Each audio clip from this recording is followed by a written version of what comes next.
Hey guys, so happy Friday. I didn't see a lot of questions in terms of things that I needed to address today on video, so I'm just posting a video tonight, Friday night after I got my workout in. I'm a hot mess right now, so don't mind the hot mess look, but I just wanted to leave you guys a little message. We're T-minus 2 days before we set sail on the cruise. It's going to be weird not having any contact with you guys, and I'll definitely miss all you guys.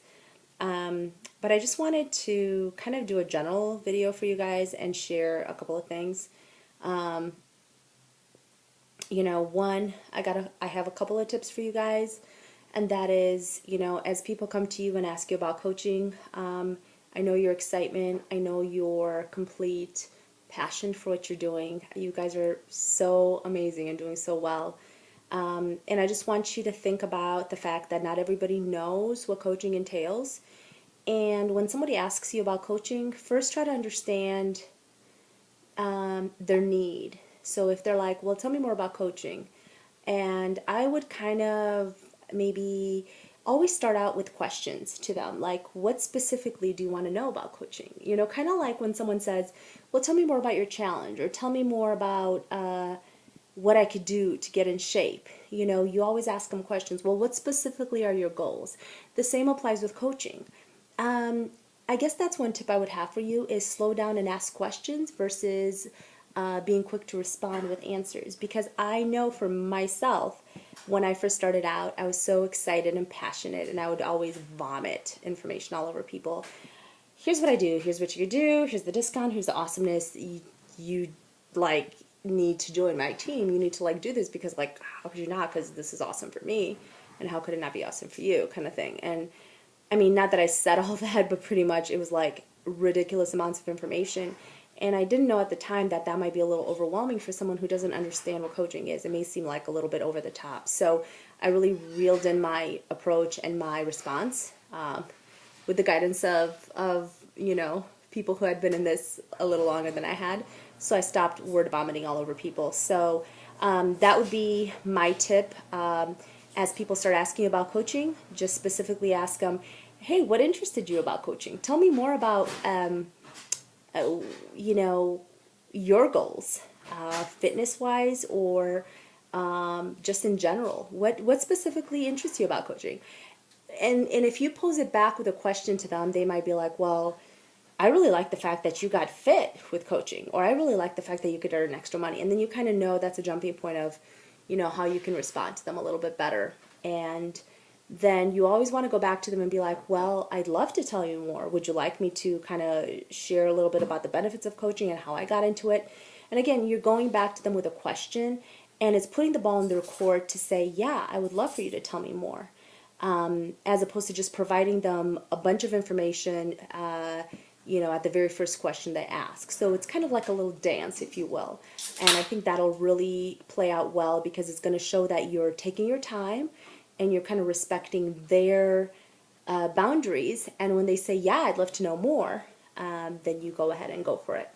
Another great technique, as you've seen and heard a lot, is to say, whenever somebody addresses the whole concept of coaching, and it's sometimes guised in another statement like, I just want to quit my job. I really hate my full-time job. I just quit my job. I'm a stay-at-home mom. I'd like to make more money. I just got unemployed. My husband's unemployed. All those things may not scream potential good coach to you because you're thinking, well, this person probably doesn't have a whole lot of money to invest. But I don't want you to rule those people out. When those situations arise, even if it's not the typical person of the person who's rocking it in your challenge groups and who's doing so amazing where you're like, you'd be an awesome coach. There's those atypical people that you're like, yeah, I don't know if they'd be a good coach because they don't have the money to even join as a coach. I want you to push yourself and go outside that comfort level and be willing to say, well, okay, you're unemployed right now. Well, have you considered doing what I do? And they'll be like, well, what do you do? And you're like, well, I'm a coach. Well, what does that entail? So again, you go back and forth, back and forth. Well, coaching entails, and then you have the bulleted points that are available to you to share with them. Once you understand their need, if their need is to make extra money, well, with coaching, with a very little investment, you could definitely be able to pull in some extra income. in a very quick amount of time.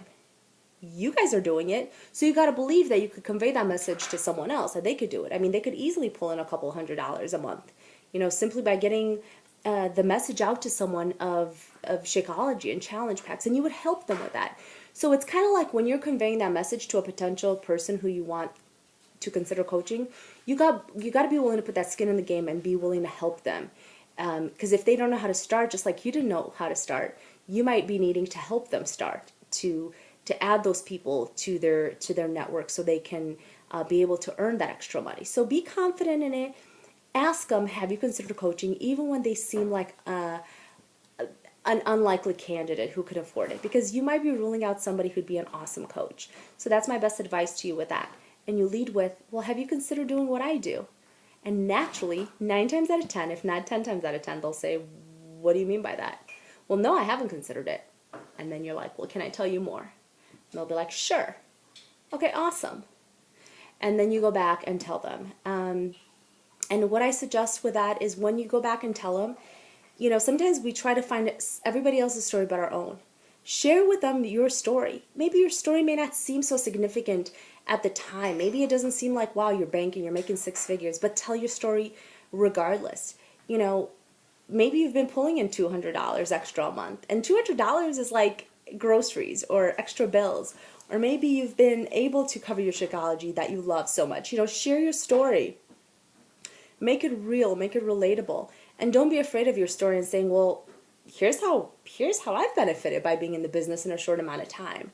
Or here's how it's helped me. I'll tell you one thing, I was going through a hard time, and being plugged into the awesome community, I'm able to deal with difficult situations a lot better than I have.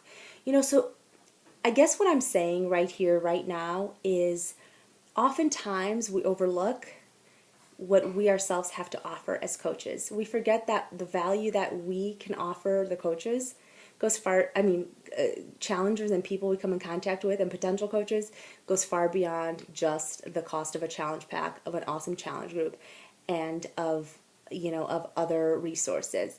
Oftentimes we overlook the most important commodity, the most important asset, and that is ourselves. So tonight I want you to focus on the fact that the secret ingredient is you. You are the one who offers that support to those people. No matter how long you've been in this business, no matter how much you're bringing in per week, there's something unique about you that you offer to the table to someone that's talking to you. And you got to think about it that way, that they're talking to you for a reason.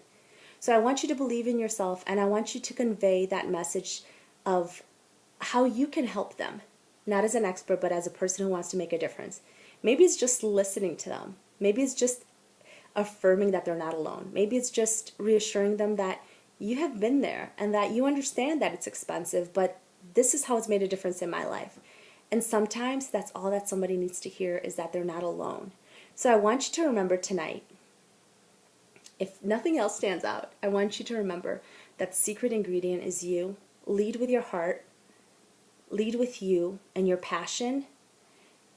And I promise you that the rest of the stuff will come. We're always here to answer questions, to give you the specifics of, how to possibly address a certain situation. But when all else fails, I just want you to always go back to the fact that you have awesome, awesome, awesome value to offer someone that is in contact with you. And when you feel like, I did this wrong, slow down. Maybe give a little less information, ask more questions, pull back, don't word vomit. Ask, seek to peel layers back so you can understand what they need. Slow down, really understand, and then share your story and share how something has impacted you, and be authentic and put forth the you ingredient. And I promise you, people will come around and will see what you are trying to convey is authentic. And so hopefully this has helped you guys.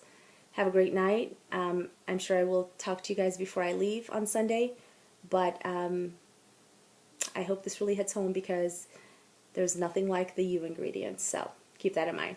Thanks, guys.